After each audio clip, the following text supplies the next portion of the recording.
right, Tom, thank you. Let's begin here. Filling up a gas tank, if you know already, has become really expensive since the war in Iran started just a couple months ago. Yeah, in case you hadn't noticed, yeah, right? AAA says the average price for a gallon of regular gas in Maine is $4.54 right now. A month ago, it was just under $4. The average passenger vehicle holds between 12 and 16 gallons, which means it costs many drivers about $54 to $72 to fill up.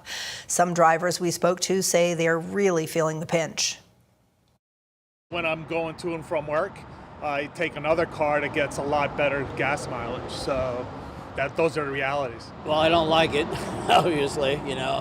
I guess I don't understand either why, if we're exporting so much oil and gas, why our prices are so darn high.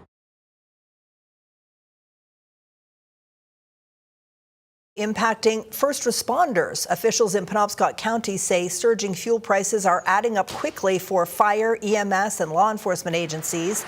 They say the region is large and spread out, so reaching both urban and rural communities means more miles on the road. But they say their commitment to serving Mainers remains unchanged. Public safety has to continue regardless of what the prices of fuel are. It is things that we have to manage. We actually put some notices out to our deputies to remind them that vehicles are shut off when they can be shut off. It impacts our financial decisions, but bottom line is we're an emergency response service, and if there's a need for help, we're gonna go.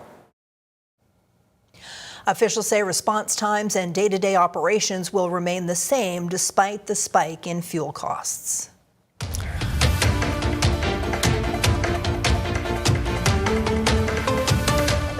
President Trump says a deal with Iran could be close as leaders there continue to review a U.S. peace proposal. NBC's Alice Barr gets us caught up. A mixed picture in the Middle East as a new confrontation clashes with rising hopes for a deal with Iran. U.S. Central Command says an American fighter jet fired on and disabled an Iranian oil tanker after it ignored warnings and tried to bypass the U.S. blockade of Iranian ports. It's like a wall of steel. Nobody goes through.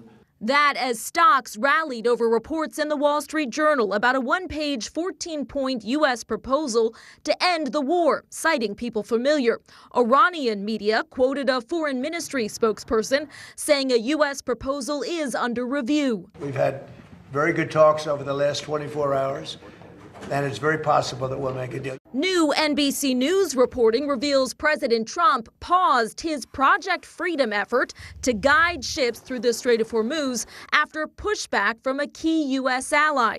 Two U.S. officials say Saudi Arabia suspended the U.S. military's ability to use its bases and airspace over frustrations they were caught off guard. All of that as Secretary of State Marco Rubio arrived in Rome today, meeting with Pope Leo amid tensions over President Trump's sharp criticism of the first American pontiff who has spoken out against the war. Iran cannot have a nuclear weapon, and he seemed to be saying that they can.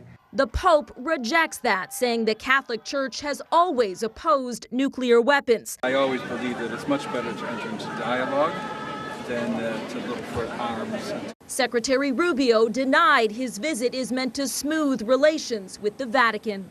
In Washington, Alice Barr, NBC News. And now this, a 19-year-old girl who has been in ICE custody for about 6 months is expected to be released sometime this week. Yesterday, a judge ordered the release of Olivia Andre, who goes to school in Maine. Congresswoman Shelley Pingree says Andre is here legally as an asylum seeker from the Democratic Republic of the Congo and should not have been detained in the first place. Pingree made a visit to that facility in Texas earlier this week, calling for Andre's release. According to Andre's lawyer, the judge's order says that her client must be released by tomorrow. Today is the deadline to submit feedback on the wording of a question you'll see on the ballot this November. You can see the proposed wording on your screen now. It asks if you want Maine law to only allow students to use bathrooms or play on sports teams based on their gender assigned at birth. You have until 5 p.m. to submit comments, which you can email to publiccomment.sos at maine.gov. The Secretary of State's office says the wording will be finalized by May 28th.